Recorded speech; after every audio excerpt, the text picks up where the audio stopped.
Tom Homan, the man who's going to be the border czar, said we need to take a harder look at terror threats, including in the military, number 2. I mean, insider threat analysis has been put in the back seat by this administration.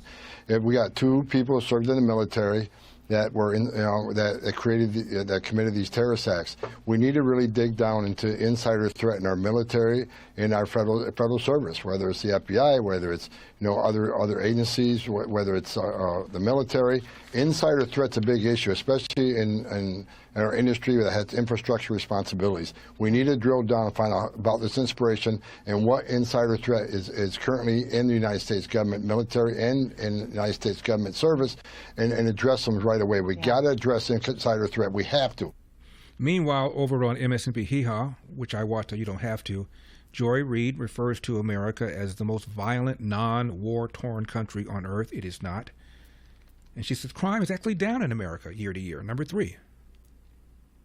This is the way America rings in a new year, and there is nothing happy about it.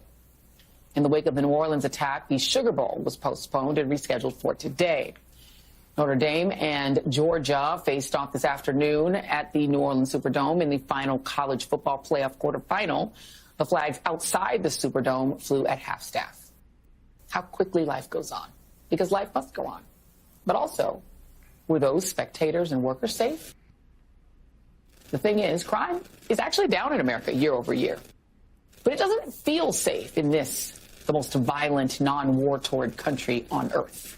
We're frankly terrorized, numb and terrorized at the same damn time. No, we're not the most violent, non-war-torn country in the world. And no, crime is not down. We've talked about this with John Lott of the Crime Prevention Research Center. Reported crime is down, but crime victimization is up, and up substantially. A lot of people aren't bothering to report the crime. K.T. McFarland is the former Deputy National Advisor under Donald Trump, number 7. Yeah, President Trump's absolutely right. What does our intelligence community focus on? What's the FBI focus on? White supremacists.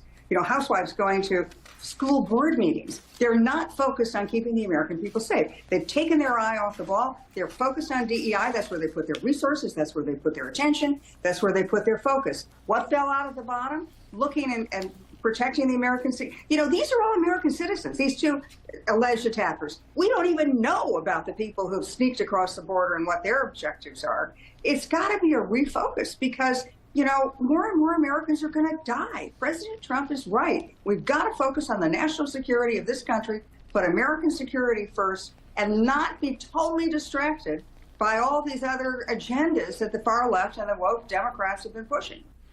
About the unwillingness to connect Islam, radical Islam, to these terror acts, the half-hour news hour did a comedy bit on this some years ago, number 20. 6 men have just been charged with conspiracy to murder in connection with a plot to blow up buses and subway cars in London during the summer of 2005. The 6 would-be suicide bombers charged are Mukhtar Saeed Abraham, Ramzi Mohammed, Yassin Omar, Manfu Asaidu, Adel Yahya, and Hussein Osman.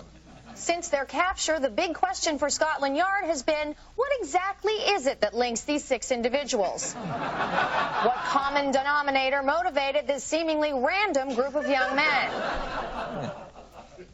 It is puzzling, isn't it?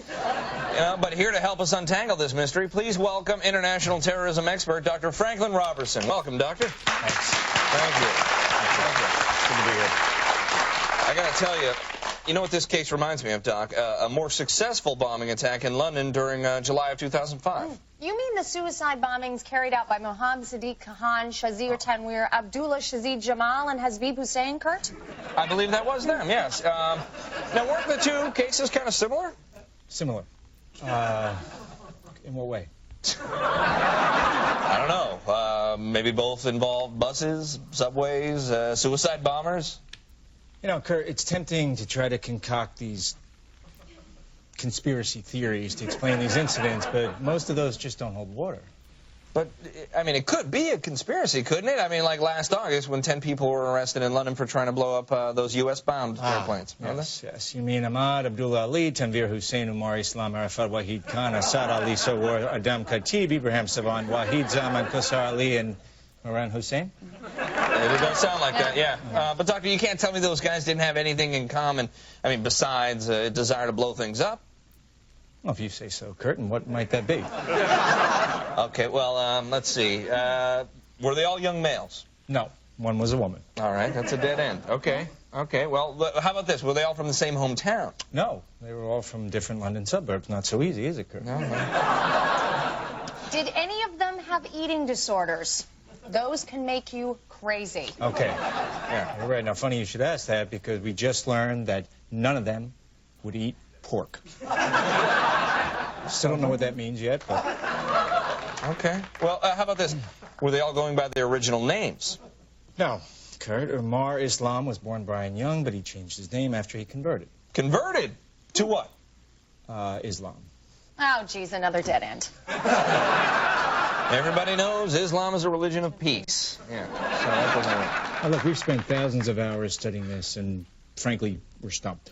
Well, Doc, you know, you're the expert, and I guess if there were something that linked Mukhtar Saeed Ibrahim, Ramzi Mohammed, Yassin Omar, Manfu Asaidu, Adel Yahya, and Hussein Osman, Or for that matter, Mohammed Sadiq Khan, Shazid Tanwir, Abdullah Shazid Jamal, and Hasbib Hussein. yeah, if they had anything linking them, you would have discovered it by now. That's right. Right. Kurt, no, we would have. So in the meantime, why don't you just let the detective work be done by the detectives? In the meantime, the New York Times columnist Charles Blow says a really big problem is domestic terror committed by young white men in America, number 4. And that is the tragedy of all of this, right? There are real tragedies. There will always be crime. You know, unfortunately, what we try to do is to keep the crime as low as possible. All different kinds of people will commit crimes. The problem here is that you jump on one sort of crime, one crime committed by one name that sounds exotic, one brown face, rather than looking at all of the domestic terror that we face, including what the FBI says, is a really big problem, which is young white men in America. We need to look at all of our domestic terrorism and say this all is a problem. Where's Mr. Blow on July 4 weekend? Chicago. 100 people shot, 19 killed. Doesn't fit the agenda, does it? This New York Post reporter toured the Airbnb that was rented by the terrorists from New Orleans, number 28. We are here inside the New Orleans terrorist home. You can see that it's been clearly destroyed, the door at least, from the FBI raid yesterday. But if we walk through the home, we see some signs of what he was up to. He had this work area here, lots of different chemicals splayed around, and different electronics. This is, again, a work setup. Left receipts, just very unkempt in here. If we go over here, actually, you can see the Department of Justice documents here, the search warrant, and the property that they recorded here, which seems to be a lot of chemicals. Again, just left in disarray. There's a bedroom back here, and what appears to be his collection of religious materials, his Qurans, an open Quran with a passage there, as well as even the Bible here, but mostly books on Islam, and his prayer rug just to the left of me here.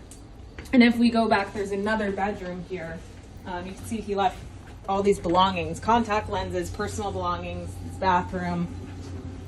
This seems to be some sort of workspace, again, with other chemicals here. The light's still on, some kind of station set up here. We're not really sure what that was for.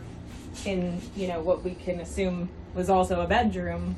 You can see clothes left here, and just a sign that someone was here up until those last few moments when neighbors said he left just before the New Year's holiday, saying he was done with his lease, it was up, and he was on his way to New Orleans where he would live there. Didn't take any furniture because he said his new home would be furnished. That's all we know so far.